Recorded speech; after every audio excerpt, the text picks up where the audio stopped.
Gracias por estar con nosotros en Crédito y Consumo. Esta noche abordaremos inclusión financiera, asistencia crediticia en época de pandemia. Para ello nos acompañará Gloria Ayala Persson, una referente en materia de inclusión financiera. Luego de la presentación comenzamos con el programa. Créditos y Consumo. Auspician VIXA. Crediágil. Credisolución a tu alcance. Carsa. Ibiza. Serfín, creciendo juntos. Universo de Créditos y Consumo. SDM Créditos. Electrobam. Apoya Dr. Valé.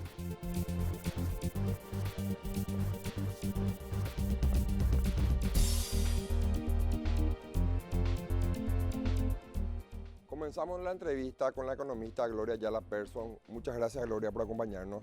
No, un gusto. Muchísimas gracias por invitarme. Siempre es un placer hablar no solamente contigo, sino de estos temas que son importantes para todos, ¿verdad? Gloria, la pandemia nos enseñó que la informalidad no suma, la informalidad es perjudicial. Principalmente se demostró que para aquellos emprendedores y MIPYMES que quisieron acceder a créditos en pandemia, el hecho de ser informal no les permitió acceder a créditos. ¿Qué opinión, qué reflexión tenés sobre este fenómeno que se agudizó en pandemia? Sin duda, bueno, dentro de lo que fue la primera etapa de la pandemia, recuerdo de que el gobierno decía están disponibles las líneas de crédito y sin embargo llovían quejas de que no es cierto, no nos llega, etcétera. Y creo que allí el sector bancario hizo un esfuerzo enorme. Conozco entidades bancarias y financieras que han estado trabajando sábado, domingo, fuera de hora, a la noche, para poder responder a todo el análisis que requerían los clientes que presentaban la documentación. Y creo que el resultado de eso, bueno, se puede observar en los números de los miles de millones de guaraníes que sí se dieron en créditos. El problema está en el análisis de aquellos que no accedían, cuál era el motivo. Y el principal, para no decir el 99.9% de los casos, la falta de información. ¿Cómo uno le puede creer dándole un crédito a alguien que te dice, acá nomás figura que es 10 millones, pero yo de verdad vendo 100? Acá nomás figura que yo tengo salario por 3 millones, pero yo en realidad tengo que pagar 20 millones. Acá en realidad, espera un poco, o sea, no se puede. Y esa observación de los créditos tenés que ahora llevarla a un plano. Yo creo que la pandemia es una crisis y el aprendizaje siempre es bienvenido, hasta cuando la maestra es una crisis, ¿verdad? Ese mismo emprendedor o dueño de pequeña empresa que sintió la adversidad en el momento de no poder acceder a esas líneas de crédito que eran tan necesarias, era como el oxígeno para esa empresa, bueno, habría que evaluar, ¿será que siempre y mucho antes de la pandemia ya no estaba bicicleteando con unos costos que no comprendía de dónde salían? Hay gente que me dice, trabajo muchísimo, facturo bien, pero no veo mi plata. Y cuando uno empieza a analizar su flujo de caja, se encuentra con unos quiebres, unos desfasajes del flujo de caja, debido principalmente a que la informalidad le lleva a un, digamos, desgobierno financiero, desde mezcla de cajas entre el dueño y la empresa, es muy normal. Cuando me dicen, no, yo ni salario no me pongo, ay, tiemblo, porque quiere decir que es un negocio, luego paga hasta la cuota del colegio de los niños, ¿verdad? Por otro lado, el tema de cómo le daba la línea de crédito el proveedor. Si es que vos no tenés información de la empresa, del negocio, del comercio, ¿cómo haces que tu proveedor te entregue mercadería a consignación con un pago dentro de 90 o 120 días? Probablemente los pagos estaban a la semana o a 15 días a causa de eso. En tercer lugar, ¿qué posibilidad hay de que ese pequeño negocio pueda acceder a decir, bueno, yo quiero trabajar para grandes empresas, quiero firmar un contrato de proveedor con una multinacional? No puede, no tiene la información para acceder a ello. Por otro lado, ¿cómo podría tener un socio? Imagínate que vos vayas a poner tu dinero, vos vas a poner el capital para invertir en una microempresa. Y decir, esto es un buen negocio, le conozco a la persona, es buena gente, confío en que este es un negocio que puede prosperar. Y entonces decir, bueno, ¿cuánta plata vos ya invertiste? y más o menos te hace su cálculo, porque ni siquiera tiene ordenado como para decirte. Y después te dice, más o menos puse 40 millones. Y vos le decís, bueno, yo estoy dispuesto a poner 40, 50% o 30%. Quiero ser tu socio, vos vas a seguir trabajando, yo voy a ser capitalista. ¿Qué le pedirías como capitalista? Información. Claro. Y no tiene información. Entonces, en realidad, creo que la pandemia lo que vino fue a desnudar una situación que ya era crítica antes. Vos le sumás a la informalidad un factor también como muy importante, te lleva a la informalidad contable, tributaria, documental, le sumás una falta de información de cómo viene manejando su negocio aquel emprendedor, que él mismo no tiene información que pueda aportar a terceros, como en este caso que quieran ser socios de él. ¿Cómo él toma decisiones? O sea, si vos no tenés la información adecuada, yo a veces le digo, pero tenés tu contabilidad al día, sí me dice, me presenta su declaración de IVA. Le digo, no, tu contabilidad. Y eso es lo que me da mi contador. Y le digo, ¿quién es tu contador? Y era administrador luego. No saben luego la diferencia entre contador, administrador y economista. Y es tan importante entender esto, para no mezclar, son tres profesiones distintas. Es como confundir el oftalmólogo, el odontólogo y el veterinario. Son profesiones distintas. Entonces, poder comprender que la parte de flujo de caja, la parte de presupuesto, la parte de planificación financiera, forma parte del área administrativa y no del contador. Y que el contador es como, digamos, quien te lleva los registros de lo que ya sucedió. Vos al contador le llevas la factura de esta copa y él mira y dice, acá tengo la factura, esta copa salía 30.000 guaraníes y va a registrar, porque es correcto. Sí. Pero no va a opinar de, ¿por qué veo 30.000? Esta copa 5.000 nomás tenía que salir. Si caro compraste, anda a devolver y no te va a decir eso. Tampoco te va a decir, che, pero vos me habías hablado de un plan de negocio que vos necesitabas algo para un líquido caliente. Vos tendrías que haber comprado una taza. ¿Por qué compraste la copa? Anda a devolver. Tampoco. Entonces, ¿qué es lo que pasa con la contabilidad? La contabilidad nos entrega información histórica. Lo que hace la administración es toma esa información y la proyecta para el futuro. Y esa es la proyección que necesitamos. Cuando decimos presupuesto tenemos que entender que es previo a que suceda, supongo lo que va a pasar. Sí. Con esa proyección es que hay que tomar decisiones. Pero ¿de dónde sale la proyección? De la base histórica. Y si tu contabilidad no está correcta, tu base histórica, tu cimiento está mal hecho y vos le estás queriendo poner techo. No, espera, todavía no tiene cimiento. Menos paredes, menos columnas, no le puedes poner un techo. El techo es el crédito, el socio, mejores herramientas con tus proveedores, posibilidad de crecer.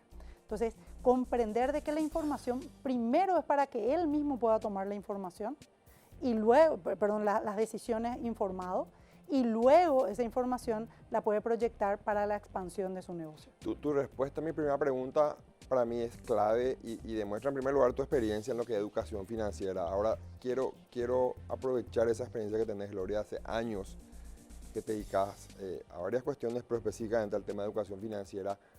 ¿Te parece que es suficiente la educación financiera? Porque hoy en día en nuestro país es caro ser formal. Convengamos que no es algo fácil desde el punto de vista económico y la burocracia que tenemos en varias instituciones del Estado cada vez restringen o complican más la formalización de los emprendedores, de las MIPYMES. Porque lo que vos nos comentabas acá muy sabiamente y probablemente lo hagas en varias charlas, eso luego hay que ejecutarlo, Gloria. A tu criterio, ¿cómo estamos en ese sentido? En la ejecución de una educación financiera explicada y analizada por una profesional como vos, ¿cómo lo llevamos a tierra eso? Creo que es súper complejo el tema, no por eso hay que rehuir al tema, al contrario, hay que saber detectar exactamente dónde están los cuellos de botella de estos procesos. Y creo que el MIC, a través del apoyo y toda la difusión que está haciendo de las EAS, de las empresas con acciones simplificadas, dio en la tecla. Se necesitan procesos digitalizados para disminuir burocracia, corrupción, impunidad, etc. ¿Sí? Procesos digitalizados. Segundo, eficiencia no es solamente que sea rápido, también significa que sea viable, que sea ejecutable y que sea práctico. Y creo que la EAS tiene eso, la posibilidad de que vos desde la web puedas completar desde el borrador del estatuto y ya puedas acceder en 72 horas a tener RUC, te lleva a una posibilidad de formalización. Ahora, a partir de ahí, tenés que ser responsable de que tenés cuenta abierta en el Ministerio de Industria y Comercio, pero también ya existís en el IPS y en el Ministerio de Trabajo. Ya tenés patronal. Ahora necesitas registro de marca. ¡Ay, qué caras! Si querés registro de marca en Paraguay, prepárate y sentate bien nomás. No solamente por el costo, sino por el tiempo Sí. que eso puede conllevar. Y luego tenés y los otros trámites que tengo que hacer, patente comercial. Empresas formales, 100% transparentes, incluso medianas o grandes, presentando absolutamente todo a la municipalidad. Y bueno, son 18 meses de pelearte y que te viene guau y que te piden y que si no haces con tal fulano que es su saber luego. No. Estamos llenos de procesos burocráticos porque crean problemas para vender la solución. Y esa venta de solución es una vergüenza. Entonces, todos los procesos están así, en todos los entes. Y a veces las soluciones buenas y positivas, como el EAS, tropiezan con el problema en otras instituciones. Porque recuerdo un ejemplo, me dice un amigo y cliente mío, me dice, constituí una EAS y quise integrar como capital un inmueble que yo tenía. Pero en registros públicos me dice que como es un formulario el que lleno, los inmuebles tienen que integrarse por escritura pública y me rechazaron en registros. Quiere decir que no hubo una charla previa entre registros públicos y el MIC para atender esta situación. No importa las charlas previas que hagan, porque este no es un tema de entender. Cuando vos planteás que porque se entienda o se conozca se soluciona, me estás diciendo que todas las personas que saben que tienen que comer fruta, verdura y hacer ejercicio lo hacen. Lo van a hacer, claro que no. Y sabemos que no, ¿verdad? Entonces, acá lo que hay que evaluar es que sí se puede y en todo caso, qué vueltas hay que dar para que eso sea viable. Lo que vos me estás planteando es, él tiene que abrir una EAS que ponga un capital de 10 millones de guaraníes o algo así y luego, cuando ya está operando, ya tiene RUC, ya está facturando, ya, allí que haga una ampliación de su capital para integrar vía escritura pública ese inmueble. Claro.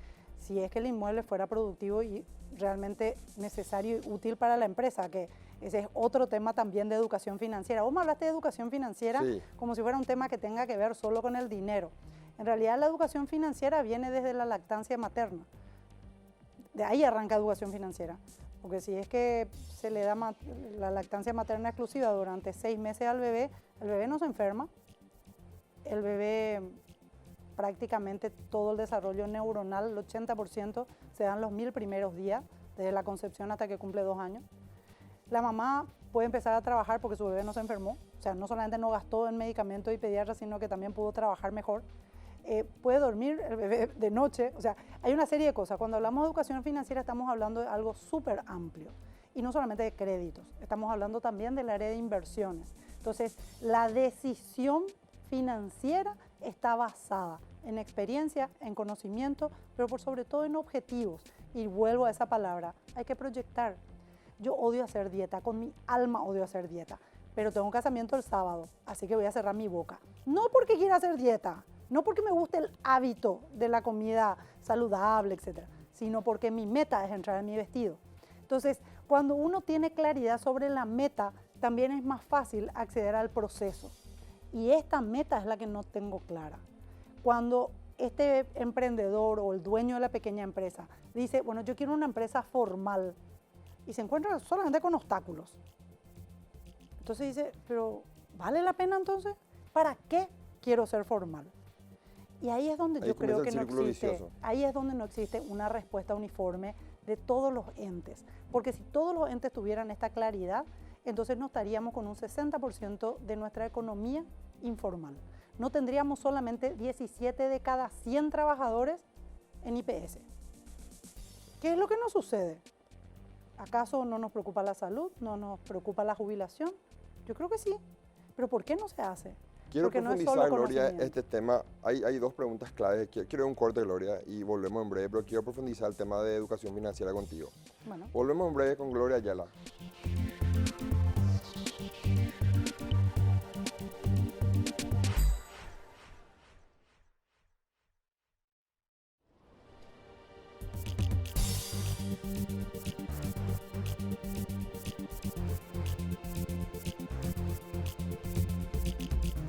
Continuamos con Gloria Ayala Persson.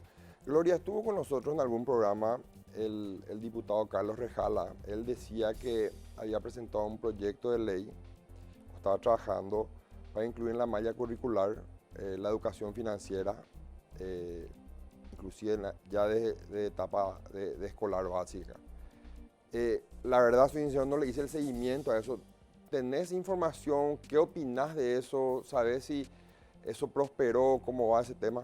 Sé que justamente el área de inclusión financiera del Ministerio de Hacienda tiene la propuesta ya presentada al Ministerio de Educación para poder incluir educación financiera dentro de la malla curricular. No sé si es desde la primaria o solamente el ciclo secundario.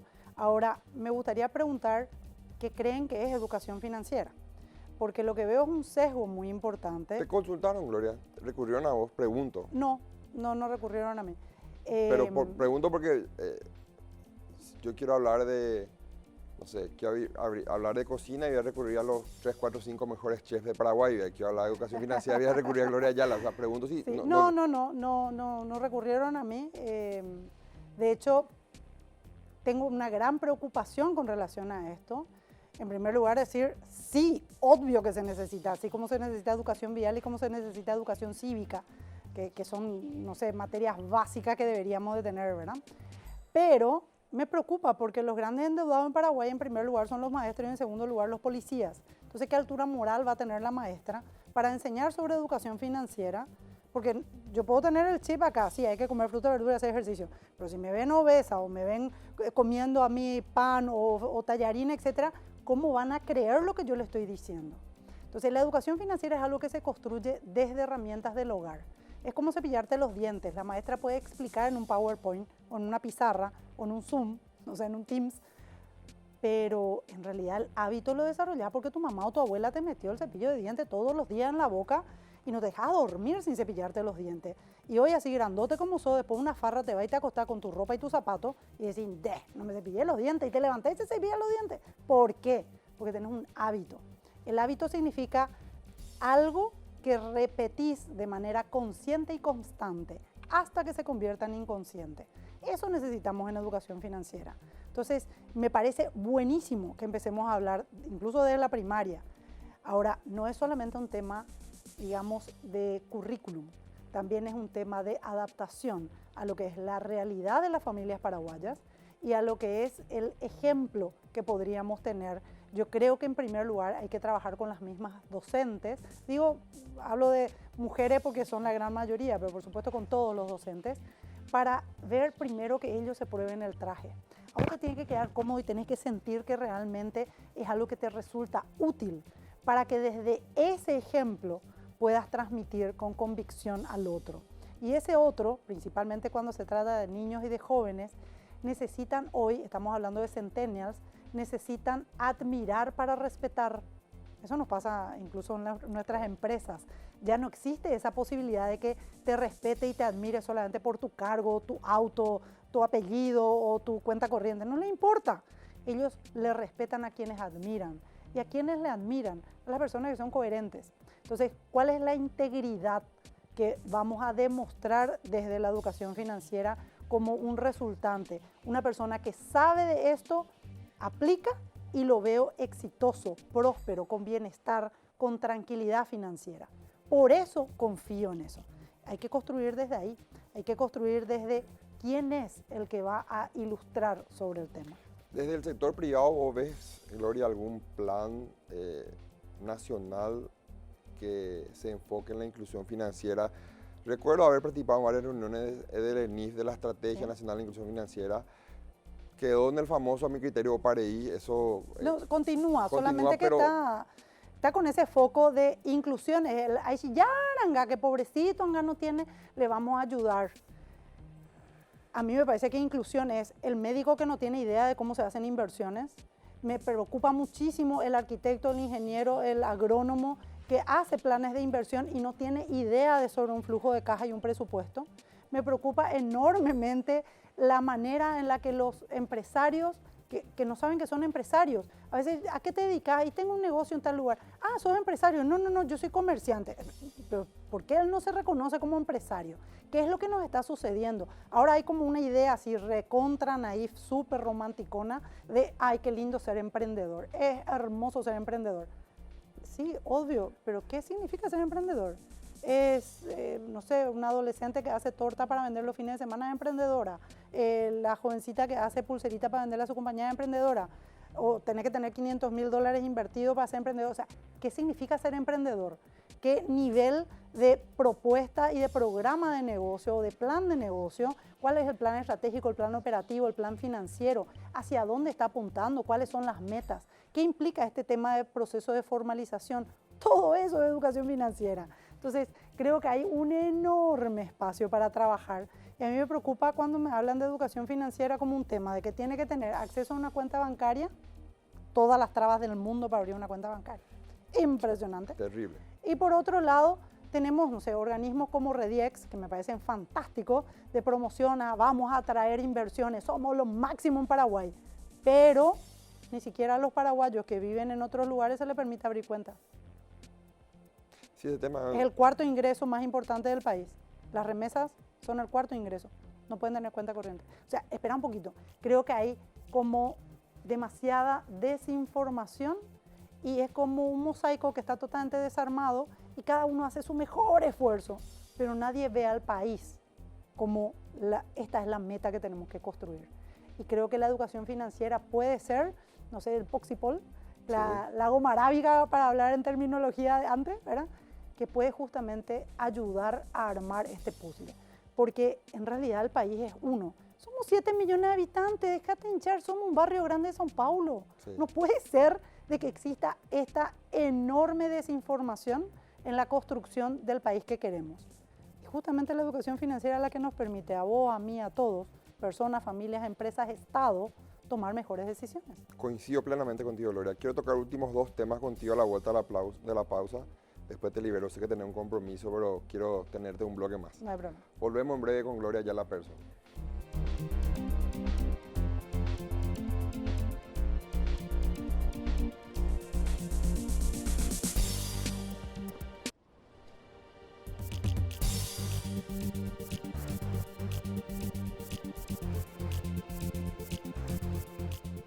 Continuamos con nuestra invitada.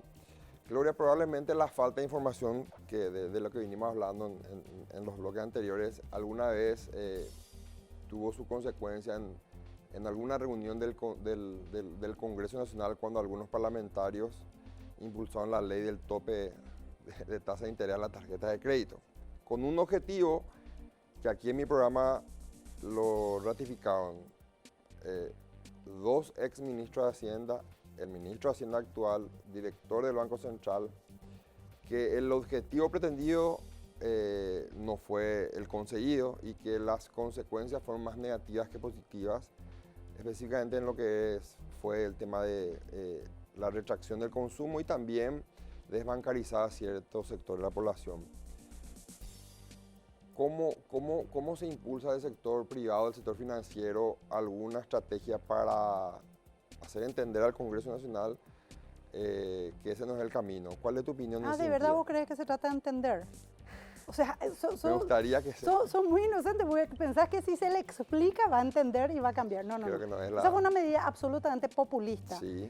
Nuestro gobierno es prebendario y clientelar. El anterior, no importa el color. Entonces, estas son medidas populistas que en realidad todos sabemos que de buena voluntad está empedrado el camino al infierno. Sí. Entonces, si nos venden como, porque soy tan bueno que te estoy dando este favor, bueno, tenemos miles de joyas y una de ellas es la ley de tarjeta de crédito.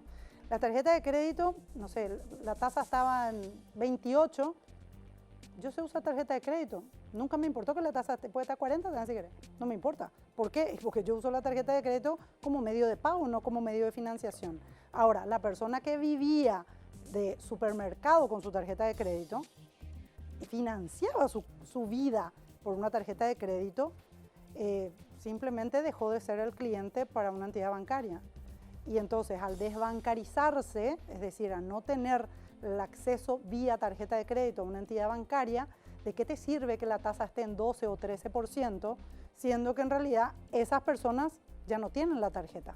Por lo tanto, al final se están endeudando de cualquier forma que puedan y como justamente su calidad crediticia es muy baja, entonces probablemente a tasas incluso usurarias. Al final, ¿a quién le perjudicaron? Y le perjudicaron justamente a la gran mayoría, que eran las que requerían la tarjeta como una herramienta de financiación diaria. No sé si tanto eso termina siendo un perjuicio para bancos y financieras. Yo no lo veo así, de hecho si es que uno mira los números, claro, no están así. Se demuestra de que ese no ha sido un problema para bancos y financieras, pero sí ha sido un enorme problema para muchísimas personas. Incluso te diría pequeñas empresas o pequeños comerciantes que a través de la tarjeta de crédito hacían el aguante del ciclo entre la compra del producto y la venta del producto. Entonces, al final ellos que tenían un plazo entre 30 a 40 días, dejaron de tener una herramienta que para ellos sí era importante. Gloria, en un momento dado la pandemia, la AFD, la Agencia Financiera de Desarrollo, no digo crea porque la herramienta ya existía, Fisalco era una herramienta de financiación, selecciona numerosas cooperativas y casas de crédito para, digamos, penetrar a un sector de la población donde probablemente los bancos y financieras no accedían. Entonces selecciona a las cooperativas y a las casas de crédito. Eso del gremio de Crecer fueron seleccionadas varias, creo que 8 o 9 casas de crédito. Eso en realidad le dio un destaque importante a este tipo de empresas. ¿Cuál es tu impresión en relación a la importancia de este tipo de empresas en el mercado financiero? Tenemos varios actores en el mercado financiero, están los bancos, las financieras, cooperativas, las empresas de crédito. ¿Cuál es tu reflexión? Sé que en su momento también asesoraste un poco al gremio en años pasados. ¿Cómo ves hoy el sector? Creo que es un sector que ha crecido mucho en cuanto a la posibilidad de acercarse al público. Creo que hay que desmitificar muchas cosas relacionadas a ello. Me parece que la gran diferencia de ser fiscalizado por el Banco Central a ser informal hoy ya se comprende mucho mejor. Sí. Y creo que dentro del ámbito de las casas de crédito, así hablando en general, también hay enormes diferencias, como lo hay en las cooperativas. Las cooperativas están clasificadas y creo que todavía falta mucho por crecer en ese sentido en las casas de crédito. Cuando hablas de crecer, estás hablando de las empresas que dijeron nosotros nos comprometemos a ser formales, ser transparentes, ser auditables, o sea, estás hablando de gente que no solamente ya estaba autorregulada, sino que se expone justamente a tomar la decisión de decir nosotros estamos acá y queremos esto. Y les diferencia de, no sé, más de 400 que están allí fuera, digamos, de ese ámbito o ese camino de buscar esa fiscalización y esa formalización. Entonces, me parece que sí son instituciones importantes principalmente para el sector de comercio y servicio. Para el sector industrial quizás no tanto por los ciclos que se dan, claro, pero muchísimas de las personas no tienen posibilidad de acceder al sector bancario o financiero.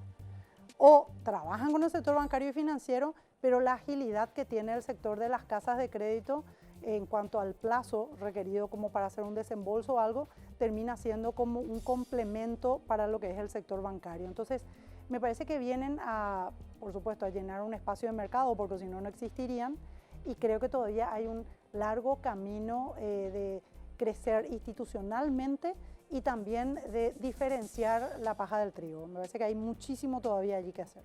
Muchas gracias, Gloria, por tu tiempo. No, para nosotros fue muy valioso tenerte en el programa y vamos a seguir cursándote varias invitaciones para que colabores con tus conocimientos. Muchísimas gracias por la invitación y siempre a las órdenes en lo que yo pueda colaborar para este enorme desafío de educación financiera en el Paraguay. Gracias, Gloria. Esta fue la entrevista con Gloria Ayala Persson. Seguimos con el programa. En el siguiente bloque conversamos con Juan José Gómez, gerente de Jardín de la Paz, sobre los servicios que ofrece la empresa.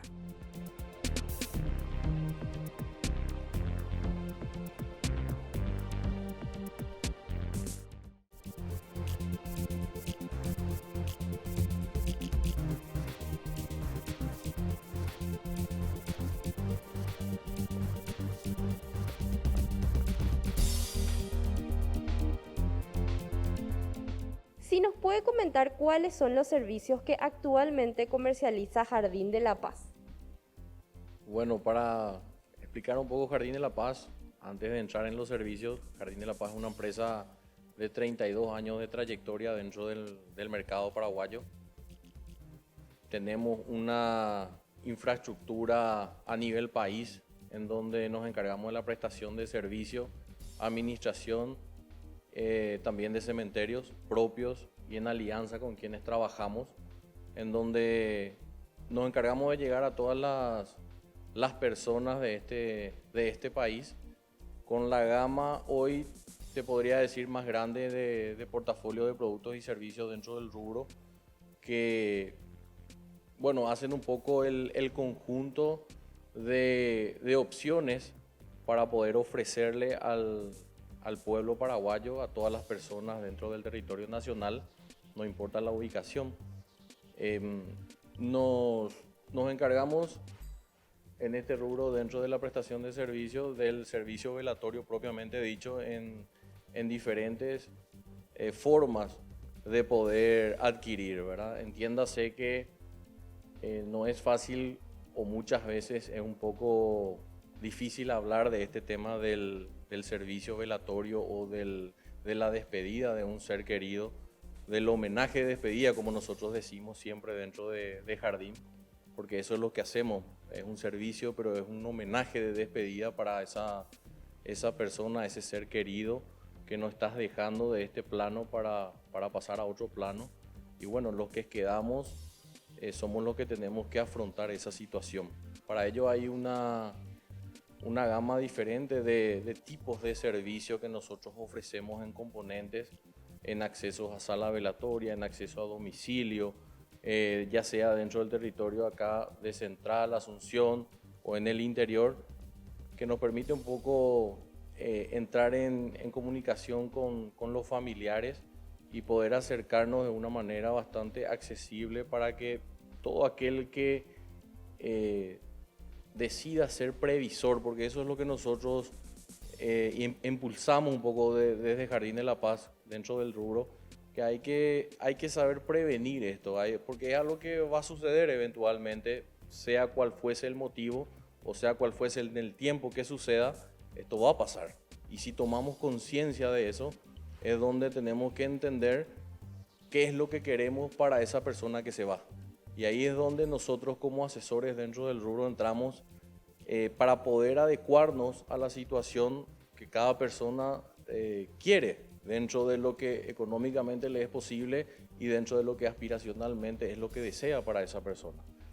Tenemos el servicio propiamente dicho, que es el homenaje en los espacios en cementerios, que son las parcelas bajo tierra en los campos santos. Tenemos los nichos, que son los columbarios.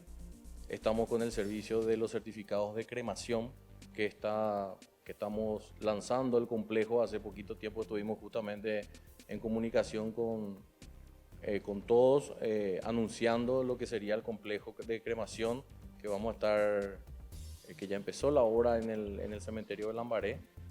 Y bueno, y después está la cuotita mensual, que también es el servicio velatorio, en donde es lo que explicaba, las diferentes formas de poder acceder a un sistema de previsión de cobertura integral de servicio de sepelio y de lugar.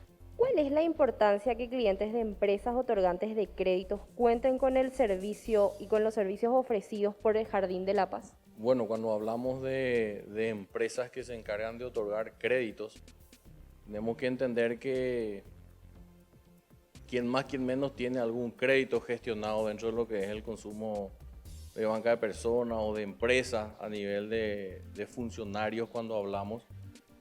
Y entender que, como decía en la primera parte, la previsión es la base de entender que esto va a suceder. Entonces, si ya sabemos qué va a pasar, ¿qué hacemos al respecto?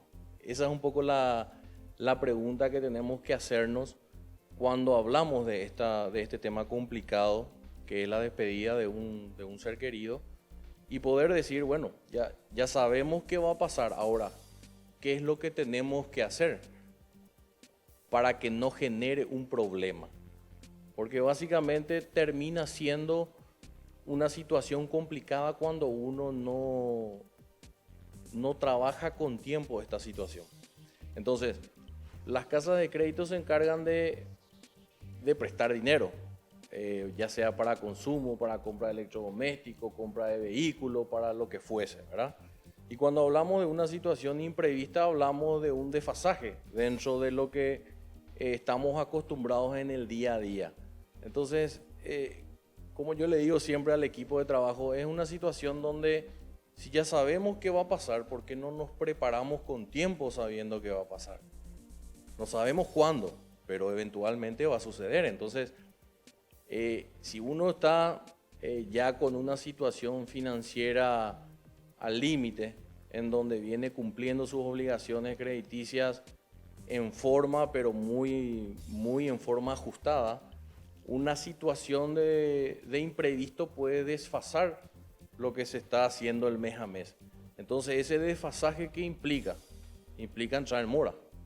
Al entrar en mora dentro de las casas de crédito, lo que hacemos es atrasarnos en las mensualidades o en los compromisos que asumimos, y eso genera una cantidad de cosas negativas que van acumulándose a medida que pasa el tiempo y que, bueno, cuesta después recuperarse si es que uno no toma conciencia de este tipo de desfasaje que podría ocasionar, que fácilmente tiene solución para poder evitarlo. O sea, yo si contrato un servicio funerario y tengo un lugar donde le inhumo a la persona, que sería el lugar donde se le entierra a la persona, porque son dos cosas distintas. Está el servicio propiamente dicho, que es el homenaje de despedida, y está el lugar de inhumación, que es el cementerio, donde yo posteriormente le llevo a la persona que se fue de este plano. Entonces, si yo tomo conciencia de eso y lo hago en forma gradual a mis posibilidades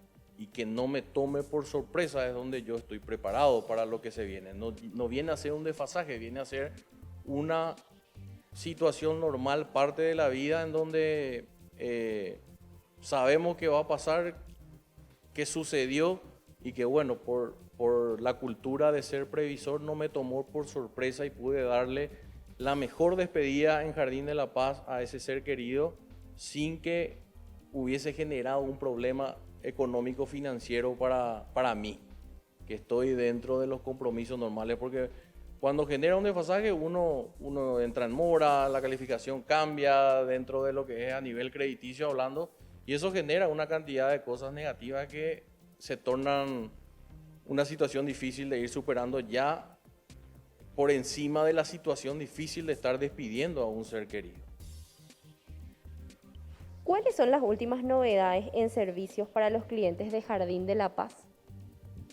Bueno, la última novedad que tuvimos haciendo el lanzamiento hace poco tiempo fue el del complejo crematorio, un complejo realmente yo creo que es lo mejor acá en Paraguay del rubro dentro de la cremación, de lo que estamos apostando para nuestros clientes y futuros clientes, y toda la persona que quieran darle una despedida que hoy está incrementando cada vez más, que es la cremación, fuera lo que es la inhumación, que es el tradicionalismo un poco, la cultura hoy del paraguayo todavía es 80-20, 80% de inhumación y 20% estira la cremación, pero eso a nivel mundial y en otros países está cambiando.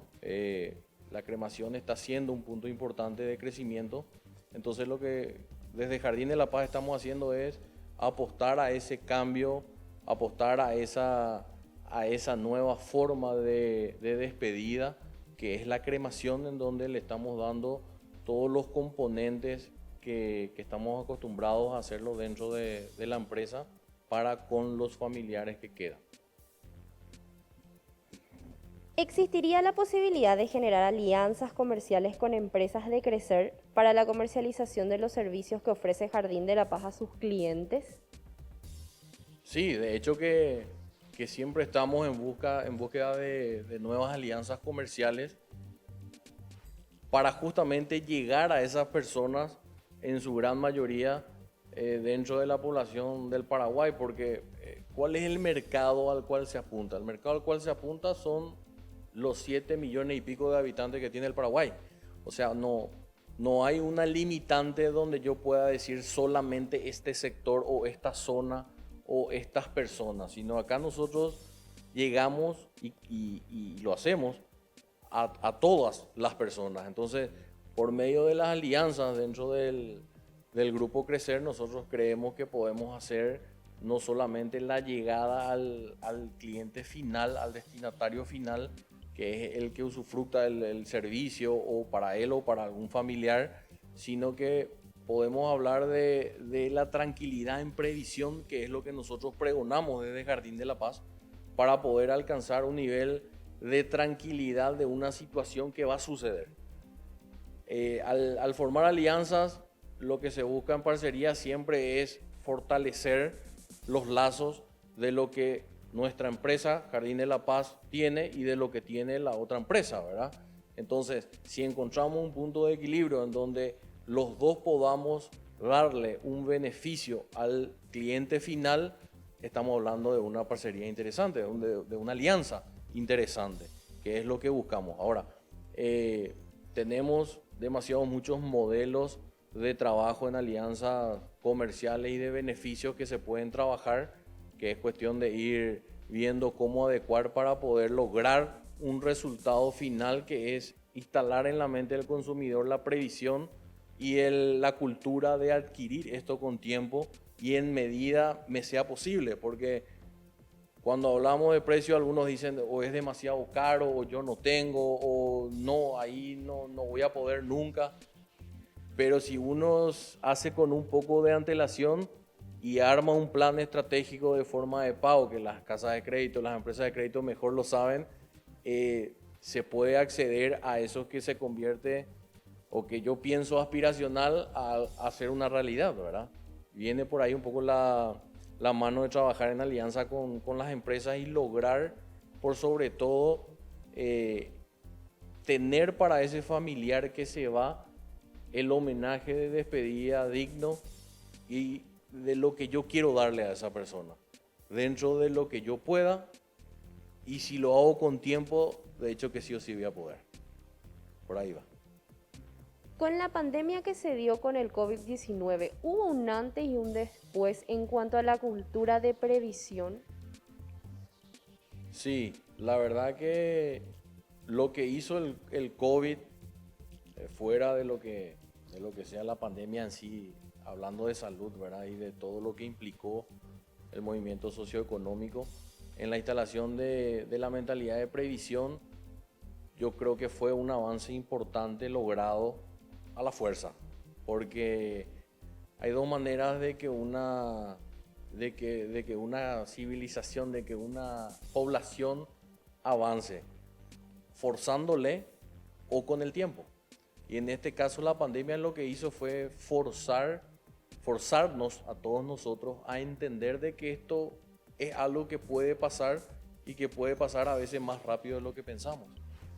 Entonces, de que hubo un crecimiento de instalación en la mentalidad de la persona, de que esto puede suceder más antes que después, sí, hubo un gran avance. Ahora, de vuelta, nosotros ya sabíamos que esto iba a pasar o que va a suceder, no hablando de la pandemia, hablando de la despedida, ¿verdad? Entonces, al forzarnos dentro de la pandemia, logramos entender de que esto es algo real que puede suceder. ¿Qué acciones tomamos nosotros como personas o como líderes de familia o como responsables de alguna persona para poder tomar conciencia y accionar sobre eso en el momento de decir, yo no tengo una cobertura de sepelio o yo no tengo un lugar donde inhumarle a mi papá, a mi mamá, a mi abuela? Entonces, sí, generó una situación de conciencia fuerte, que ojalá la situación de conciencia quede instalada. La pandemia que se vaya, pero que la situación de conciencia quede instalada en nosotros, porque es un avance tremendo culturalmente hablando, de entender que esto es algo necesario y de que existen millones de caminos alternativos cuando uno lo hace con tiempo. hace que la situación sea mucho menos dolorosa, porque vos no estás pensando en las plata, vos no estás pensando en qué hacer, cómo hacer, de dónde hacer, cuando ya tenés una tranquilidad por un lado de por lo menos saber a dónde acudir. O sea, cuando ya le llamas a Jardín de la Paz ya se encarga de asesorarte todo lo que hay que hacer y te apoya en todo ese camino difícil de despedida en homenaje de esa persona para hacerlo más tranquilo, para hacerlo menos difícil. De eso nosotros nos encargamos. Si terminamos un programa más de créditos y consumo, lo esperamos el próximo jueves 21 horas por este canal. Crecer presentó Créditos y Consumo. Auspician VIXA, Crediágil, Credisolución a tu alcance, Carsa. Ibiza, Serfín, creciendo juntos. Universo de Créditos y Consumo, SDM Créditos, Electrobam. Apoya Dr. Valé.